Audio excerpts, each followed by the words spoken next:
नमस्कार दोस्तों, आप देख रहा है टीएम इंस्पायर। शुरू करते हैं आज का कहानी। एक थे राजा, नाम चक्रवेणु। वह बड़े ही धर्मात्मा थे। प्रजा से जो भी टैक्स लेते थे सब जनहित में ही व्यय करते थे। उस धन से कोई निजी कार्य नहीं करते थे। अपने जीविकोपार्जन हेतु राजा और रानी दोनों कृषि किया करते थे। कृषि उत्पादन से ही अपनी गृहस्थी चलाते और जीवन निर्वाह करते थे। राजा रानी होकर भी साधारण से वस्त्र और साधारण सात्विक भोजन करते थे। एक दिन नगर में कोई उत्सव था, तो राज्य की सभी महिलाएं बहुत अच्छे अच्छे वस्त्र और बहुमूल्य आभूषण धारण किए हुए आईं। और जब रानी को साधारण वस्त्रों में देखा तो कहने लगी कि आप तो हमारी स्वामिनी हो, आप इतने साधारण वस्त्रों में आभूषणहीन क्यों हो? आपको तो हम लोगों से अच्छे वस्त्रों और आभूषणों में होना चाहिए। ये बात रानी के कोमल हृदय को छू गई। रात्रि में जब राजा रनिवास में आए तो रानी ने सारी बात बताते हुए कहा कि आज तो बहुत लज्जित होना पड़ा। पूरी बात सुनने के बाद राजा ने कहा, क्या करूं, मैं कृषि करता हूं, जितनी आय होती है घर गृहस्थी में ही व्यय हो जाती है। क्या करूं? प्रजा से आया धन मैं उन्हीं पर व्यय कर देता हूं। फिर भी आप व्यथित न हो, मैं आपके लिए आभूषणों की व्यवस्था करवा दूंगा।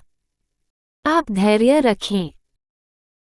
दूसरे दिन राजा ने अपने एक दूत को बुलाया और कहा, तुम लंकापति रावण के पास जाओ और कहो कि राजा चक्रवेणु ने आपसे कर मांगा है और उससे स्वर्ण ले आओ। वो व्यक्ति रावण के दरबार में गया और अपना मंतव्य बताया। इस पर रावण अट्टहास करते हुए बोला, अब भी कितने मूर्ख लोग भरे पड़े हैं संसार में। मेरे घर देवता जल भरते हैं और मैं कर दूंगा। उस व्यक्ति ने कहा, कर तो आपको अब देना ही पड़ेगा। यदि स्वयं दे दे तो ठीक है। इस पर रावण क्रोधित होकर बोला, ऐसा कहने का ढीठपन और सामर्थ्य तुझमें कहाँ से आया? जा, चला जा यहाँ से। रात में रावण मंदोदरी से मिला तो ये घटना मंदोदरी को बताई। मंदोदरी एक पूर्णरूपेण पतिव्रता स्त्री थी। ये सुनकर उनको चिंता हुई और फिर उन्होंने पूछा, आपने कर दिया या नहीं? तो रावण ने कहा, क्या तुम पागल हो? मैं रावण हूँ। क्या तुम मेरी महिमा को जानती नहीं? क्या रावण कर देगा? इस पर मंदोदरी ने कहा, महाराज आप कर दे दो, अन्यथा इसका परिणाम अच्छा नहीं होगा। मंदोदरी पतिव्रता स्त्री होने के कारण राजा चक्रवेणु के प्रभाव को जानती थी। रावण नहीं माना। जब सुबह उठकर रावण जाने लगा तो मंदोदरी ने कहा, महाराज आप थोड़ी देर ठहरो, मैं आपको एक विलक्षण घटना दिखाती हूँ। रावण ठहर गया। मंदोदरी प्रतिदिन छत पर कबूतरों को दाना डाला करती थीं। उस दिन भी डालने लगी और जब कबूतर दाना चुगने लगे तो बोली, यदि तुम सब एक भी दाना चुगे तो तुम्हें महाराजाधिराज रावण की दुहाई है, सौगंध है। मंदोदरी की इस बात का कबूतरों पर कोई प्रभाव नहीं हुआ और वह दाना चुगते रहे। मंदोदरी ने रावण से कहा, देख लिया ना आपने अपना प्रभाव? रावण ने कहा, कैसी पागल है तू? पक्षी क्या समझे कि क्या है रावण का प्रभाव? तो मंदोदरी ने कहा कि ठीक है, अब दिखाती हूँ आपको। फिर मंदोदरी ने कबूतरों से कहा, अब एक भी दाना चुगा तो राजा चक्रवेणु की दुहाई है। सभी कबूतरों ने तुरंत दाना चुगना बंद कर दिया। केवल एक बहरी कबूतरी ने दाना चुगा तो उसका सिर फट गया। रावण ने कहा, ये तो तेरा कोई चमत्कार है, मैं नहीं मानता इसे।